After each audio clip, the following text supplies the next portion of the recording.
Hi friends, welcome back to a new video. आज हम जिस जॉब के बारे में बात करेंगे वो लिखते हैं कि we are hiring nursery workers और इनको 10 लोग चाहिए। इनको नर्सरी पे काम करने के 10 लोग चाहिए। नर्सरी वो जो पौधे नहीं बेचते, पौधे मेरे ख्याल में बीज भी बेचते होंगे शायद। छोटे छोटे पौधे बेचते हैं कि आप घर में जाकर फिर उनको लगा लो गमले में या जैसे भी। तो नर्सरी की ये जॉब है और कंपनी का नाम है नॉर्कवे नर्सरीज लिमिटेड।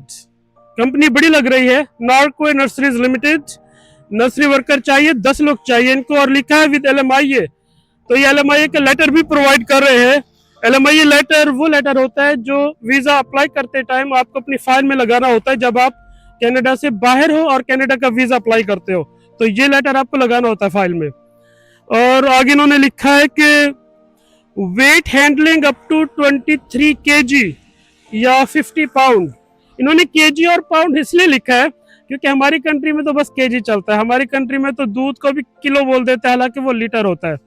ऑयल को भी किलो बोल देते हैं, वो लीटर होता है। लेकिन यहाँ पर ज्यादातर जगहों पर पाउंड चलता है, मतलब कि 1 किलो में 2 पाउंड होते हैं।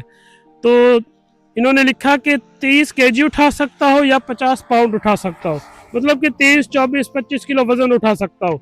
ये शायद इसलिए होगा क्योंकि पौधे का वजन तो इतना नहीं होता, दरख्त तो ये बेच नहीं रहे। ये इसलिए होगा शायद कि वो जो पौधों की खाद और फर्टिलाइजर की बोरी आती है ना, वो शायद इस वजन की होगी, 20 किलो, 23 किलो, 25 किलो तक होगी मैक्सिमम। तो इन्होंने लिखा है कि इतना वजन उठा सकता हो। और जब इस तरह का कोई काम होता है ना, तो ये सारा दिन बोरियां नहीं उठानी होती, मजदूरी या पल्लेदारी नहीं करनी होती। ये कभी कभी एक आध बोरी उठाने के लिए, या अगर कोई कस्टमर आ गया, उसने पौधे भी ले लिए और उसने कहा यार एक बोरी फर्टिलाइजर भी दे दो, तो उठाकर उसकी गाड़ी में या पिकअप में रखवा दी। अदरवाइज जब इनकी प्रॉपर डिलीवरी आती है उसके लिए तो वो मैकेनिकल रेडी वगैरह जो भी फोर्कलिफ्ट ये सब चीजें होती है ऑफलोड अनलोड करने के लिए, आपको पूरा ट्रक ऑफलोड नहीं करना होता हाथों के साथ एक एक बोरी उठा के जैसे पाकिस्तान में करते हैं। या ऐसा कोई सी नहीं है, ये एक आध बोरी के लिए किसी कस्टमर को देनी होगी या पौधों बहुत से पौधों को खाद या फर्टिलाइजर देना होगा, तो बोरी उठाकर थोड़ी थोड़ी सब में डालते जाओ। ये इस तरह का काम होगा। आप तसल्ली रखो, आपको सारा दिन बोरियां नहीं उठानी है। तो उसके बाद ये आगे लिखते हैं कि वैलिड ड्राइवर्स लाइसेंस, इनको ड्राइवर्स लाइसेंस भी चाहिए। अब इसमें एक सिचुएशन है, पहले तो मैं आपको ये बता दूं कि ड्राइवर लाइसेंस चाहिए क्यों, क्योंकि हो सकता है कि इनका काम थोड़ा बड़ा होगा, तो ये आपको कहेंगे कि ये पौधों की डिलीवरी फला दुकान पे दे आओ। यानी कि जिस तरह रिटेलर होते हैं ना, ये होंगे लेट्स से कि होलसेल। कंपनी के नाम से भी लग रहा था नॉर्कवे नर्सरीज लिमिटेड, बड़ी कंपनी लग रही है। तो ये होंगे होलसेल। तो ये किसी दुकान पर 100 पौधे पहुंचाने हैं, 5 फर्टिलाइजर की बोरियां पहुंचानी है, तो वो सब आप इनकी गाड़ी पिकअप वैन जो भी होगी चलाकर आप डिलीवर करके आओगे। तो इसलिए ये ड्राइवर्स लाइसेंस मांग रहे हैं।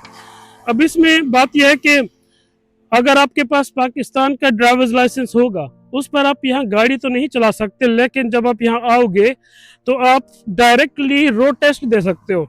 और क्योंकि आपने पाकिस्तान गाड़ी चलाई होगी, आपको प्रैक्टिस होगी, तो रोड टेस्ट आप पहले ही अटेम्प्ट में पास कर लोगे और फिर आप इनकी गाड़ी चलाना शुरू कर दोगे। इसलिए ये इंटरव्यू में शायद आपसे पूछेंगे कि आपके पास ड्राइवर्स लाइसेंस है या नहीं। इवन के CV भी मेरे ख्याल में ये वो वाली शॉर्टलिस्ट करेंगे जिसमें लिखा होगा कि मेरे पास ड्राइवर्स लाइसेंस है। तो आपको ये बात का ख्याल रखना है कि जब आप इनको CV भेजोगे तो आप लिख देना कि ड्राइवर्स लाइसेंस है मेरे पास। ये छोटे छोटे पॉइंट्स होते हैं जिससे आपकी CV पिक होने के चांसेस बढ़ जाते हैं। और अगर लेट्स से कि आपके पास अभी ड्राइवर्स लाइसेंस नहीं है, तो मैं फिर भी यही कहूँगा कि आप CV में लिख देना कि ड्राइवर्स लाइसेंस है, क्योंकि अगर आप नहीं लिखोगे फिर तो इनकी ईमेल आने का चांस ही नहीं है। लेट्स से कि आपने लिख दिया कि ड्राइवर्स लाइसेंस है मेरे पास, और इनकी मेल आती है कि हाँ जी आपका इंटरव्यू हम करेंगे, तो ये इंटरव्यू में आपसे ये नहीं कहेंगे लाइसेंस दिखाओ, ऐसा नहीं कहेंगे। इंटरव्यू में ये आपसे काम रिलेटेड बातें करेंगे, और अगर आप इसमें इंटरव्यू में पास हो गए तो ये आपको जॉब ऑफर भेजेंगे और बोलेंगे कि ये LMIA का लेटर है, ये जॉब ऑफर है, आप वीज़ा अप्लाई करो। जब आप वीज़ा अप्लाई करोगे इस्लामाबाद में तो उस पर 4, 5, 6 महीने लगते हैं। अब आप खुद सोचो, 4, 5, 6 महीने में तो आप पाकिस्तान में लाइसेंस बनवा ही लोगे। मतलब जैसे कैसे तरीका दे दिला के ना भी करो, खुद प्रैक्टिस करके टेस्ट पास करके भी तो लाइसेंस बनवा लोगे आप कार का। तो जब तक आप यहाँ आओगे आपके पास लाइसेंस होगा पड़ा, यहाँ पर आप डायरेक्ट टेस्ट दोगे और गाड़ी चलाओगे। अब जिनके पास लाइसेंस नहीं होता, पहली बात तो ये कि वो उनकी सीवी पहले ही मारी गई। लेट्स से कि इनके पास इतने कम लोगों ने अप्लाई किया कि इनके पास लाइसेंस वाली कोई सीवी नहीं आई, फिर इनकी मजबूरी है कि बिना लाइसेंस वाले को चूज करेंगे। तो जब बिना लाइसेंस वाला यहाँ आएगा तो कंपनी को प्रॉब्लम ये होती है कि वो अब डायरेक्ट रोड टेस्ट नहीं दे सकता।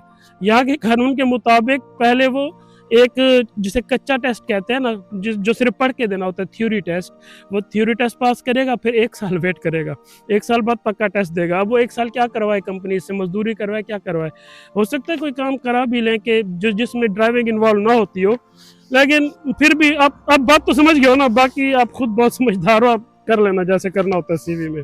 मैं बस आपको एक आइडिया दे रहा था, मेरा मकसद कोई धोखेबाजी नहीं है, मैं बस आपके हायर होने के चांसेस बढ़ा रहा था और कुछ भी नहीं। आगे ये लिखते हैं कि टेम्परेरी फुल टाइम एम्प्लॉयमेंट, मतलब कि ये टेम्परेरी एम्प्लॉयमेंट है, मतलब सीजनल एम्प्लॉयमेंट होगी ये, जिसमें वो आपसे कॉन्ट्रैक्ट कर लेंगे 6 महीने का, साल का, 2 साल का, कोई भी कॉन्ट्रैक्ट कर लेंगे आपसे।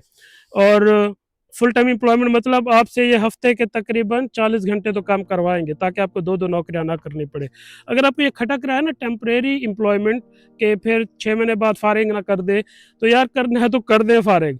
आप कनाडा आ जाओ बस एक बार, फिर आपको और अपॉर्चुनिटीज बहुत मिल जाएगी। ये जॉब के बाद दूसरी जॉब कर लेना, साल कंप्लीट होने के बाद सिटीजनशिप अप्लाई कर देना, बहुत कुछ हो जाएगा। बस एक बार निकल आओ पाकिस्तान से। आगे ये सैलरी लिखते हैं कि सैलरी है $16.5 पर आवर, $16.5 पर आवर की सैलरी है। और इन्होंने लिखा है 80 to 120 आवर्स बाई वीकली, 2 हफ्ते के 80 से 120 घंटे। मतलब कि अगर आपसे 2 हफ्ते में 80 घंटे करवाया तो 1 हफ्ते का 40 हो गया, और अगर आपसे 2 हफ्ते का 120 घंटे काम कराया तो 1 हफ्ते का 60 हो गया। 60 का मतलब है 12 घंटे एक दिन के, क्योंकि 5 दिन काम करना होता है और 2 दिन छुट्टी होती है। तो मैं आपको क्विकली कैलकुलेट करके बताता हूँ कि आपकी कम से कम सैलरी क्या बनेगी और ज्यादा से ज्यादा सैलरी क्या बनेगी। तो इन्होंने सैलरी लिखी है 16.5। अगर आप 40 घंटे काम करते हो तो आपके हफ्ते के हो गए $660, आपके महीने के हो गए $2,640, और आपके पाकिस्तानी में हो गए, खैर से करेंसी, तो आपके महीने के हो गए 5,43,000 रुपए। ये आपकी सैलरी होगी कम से कम। और ज्यादा से ज्यादा सैलरी अगर कैलकुलेट करें, लेट्स से कि वो आपसे 60 घंटे काम करवाते हैं हफ्ते के, तो आपके एक हफ्ते के हो गए $990, आपके एक महीने के हो गए $3,960, और पाकिस्तानी करेंसी में माशाल्लाह से हो गया आपके 8,15,000 रुपए महीने की सैलरी। तो 6 लाख से 8 लाख के बीच की सैलरी है, जो कि अच्छी सैलरी है। तो ये आपसे काम कराएंगे, और इस सैलरी से आप ये अंदाजा लगा लो कि 6 लाख से लेकर 8 लाख के बीच की सैलरी है।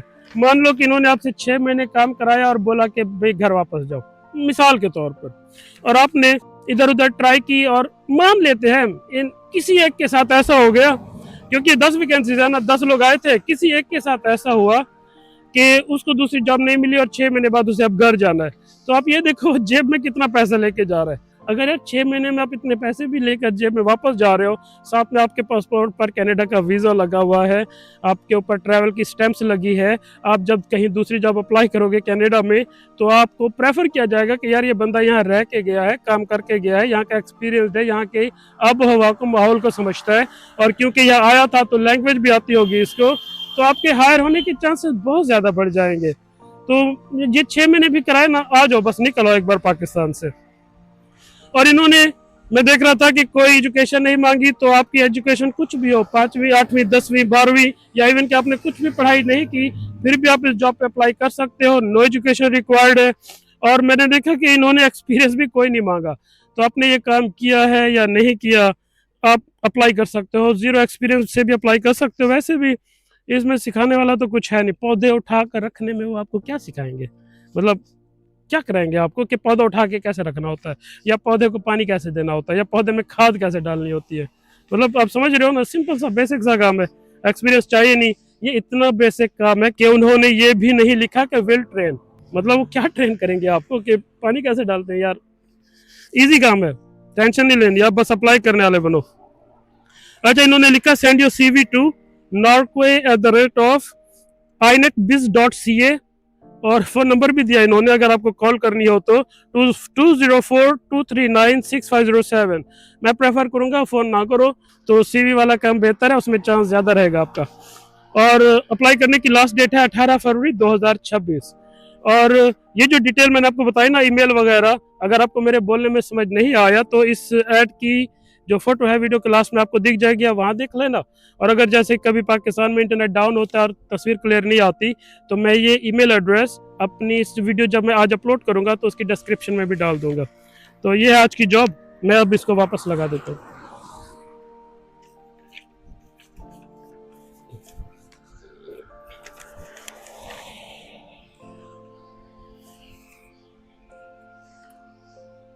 तो 10 लोग चाहिए इनको, जॉब अच्छी है, इजी भी है। मैं तो आपको रेकमेंड करूंगा कि आप लोग अप्लाई करो। एजुकेशन भी नहीं चाहिए, एक्सपीरियंस भी नहीं चाहिए, लाइसेंस आप देख लेना जैसे देखना है आपको। Honesty is the best policy. तो इसी तरह की और जॉब जो आगे आएंगी उनकी नोटिफिकेशन आपको ऑन टाइम मिलती रहे, उसके लिए चैनल को सब्सक्राइब कर ले, क्योंकि हो सकता है कि आगे आने वाली कोई जॉब आपके लिए बनी हो। वीडियो को एंड तक देखने का बहुत शुक्रिया।